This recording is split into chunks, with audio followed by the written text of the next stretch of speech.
नमस्कार। आज हम बात करने वाले हैं एक ऐसे साम्राज्य की जिसने मध्य एशिया से लेकर भारत तक इतिहास की दिशा बदल दी। ये कहानी है कुषाण साम्राज्य की।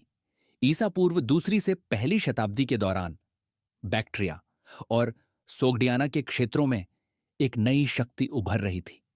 ये थे युएजी, जो धीरे धीरे कुषाणों के रूप में प्रसिद्ध हुए। इन शक्तिशाली जनजातियों ने शकों को पराजित किया और उन्हें दक्षिण की ओर धकेल दिया। आज भी इस इतिहास के प्रमाण हमें मिलते हैं, तख्ते संगिन के मंदिरों में, सुरकोटल के भव्य ढांचे में और खलचायन के महलों में। इन स्थानों पर मिली मूर्तियां हमें उस समय के जीवन की झलक दिखाती हैं।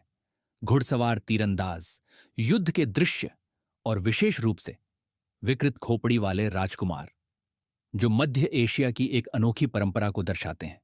इन कलाकृतियों में कुषाणों और शक्कों के बीच हुए संघर्ष को भी दिखाया गया है।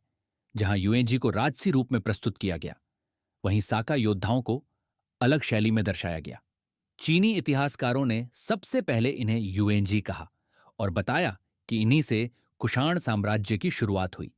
इतिहासकार बानगू के अनुसार 128 ईसा पूर्व में बैक्ट्रिया का विभाजन हुआ और फैन ये के लेखों में बताया गया है कि कुषाणों के नेता कुजुला कटफिसेस ने विभिन्न कुलों को एकजुट करके साम्राज्य की स्थापना की।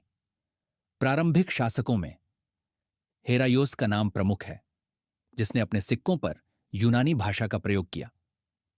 यह दर्शाता है कि कुषाणों पर यूनानी संस्कृति का प्रभाव था, लेकिन समय के साथ उन्होंने अपनी एक अलग पहचान बना ली। फिर आया वह दौर जब कुषाण साम्राज्य अपने चरम पर पहुंचा। महान सम्राट कानिष्क के नेतृत्व में इस साम्राज्य का विस्तार मध्य एशिया, अफगानिस्तान, पाकिस्तान और उत्तर भारत तक हो गया। वाराणसी, कौशांबी और श्रावस्ती तक उनका प्रभाव फैल गया। कुषाणों की सबसे बड़ी ताकत थी सिल्क रूट पर उनका नियंत्रण। यह मार्ग चीन और रोमन साम्राज्य को जोड़ता था और व्यापार से अपार धन उत्पन्न करता था। कनिष्क ने न केवल साम्राज्य का विस्तार किया, बल्कि संस्कृति और धर्म को भी बढ़ावा दिया। उन्होंने बौद्ध धर्म की महायान शाखा को संरक्षण दिया और कश्मीर में फोर्थ बौद्धिस्ट काउंसिल का आयोजन किया। इस काल में गांधार और मथुरा कला शैलियों का विकास हुआ, जहां यूनानी और भारतीय कला का अद्भुत संगम देखने को मिलता है। कनिष्क के दरबार में अश्वघोष और वसुमित्र जैसे महान विद्वान थे। कुषाणों ने सोने और तांबे के अनेक सिक्के जारी किए, जिन पर विभिन्न संस्कृतियों के देवताओं की छवि अंकित थी। यह उनकी धार्मिक सहिष्णुता और सांस्कृतिक विविधता का प्रतीक था। कुषाणों ने प्रारंभ में ग्रीक भाषा का उपयोग किया, लेकिन बाद में बैक्ट्रियन भाषा को अपनाया। उनका साम्राज्य चीन, रोमन साम्राज्य और ससानियन फारस के साथ राजनयिक संबंधों का केंद्र बन गया। एक समय ऐसा भी था जब कुषाण साम्राज्य विश्व की प्रमुख सभ्यताओं के बीच एक सेतु बन चुका था। लेकिन हर साम्राज्य की तरह इसका पतन भी निश्चित था। तीसरी शताब्दी में यह कई छोटे राज्यों में बंट गया और ससानियन आक्रमणों ने इसे कमजोर कर दिया।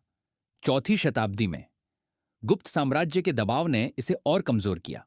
अंततः उत्तर से आने वाले आक्रमणकारियों ने इस महान साम्राज्य का अंत कर दिया। लेकिन कुषाण साम्राज्य ने जो विरासत छोड़ी, वह आज भी इतिहास में जीवित है। यह साम्राज्य सिर्फ एक शक्ति नहीं था, बल्कि पूर्व और पश्चिम के बीच एक मजबूत सेतु था। धन्यवाद। अगर आपको यह वीडियो पसंद आई हो तो कमेंट में जरूर बताएं और ऐसे ही ऐतिहासिक वीडियो देखने के लिए चैनल को सब्सक्राइब करें। वीडियो को अपने दोस्तों के साथ शेयर करना ना भूलें।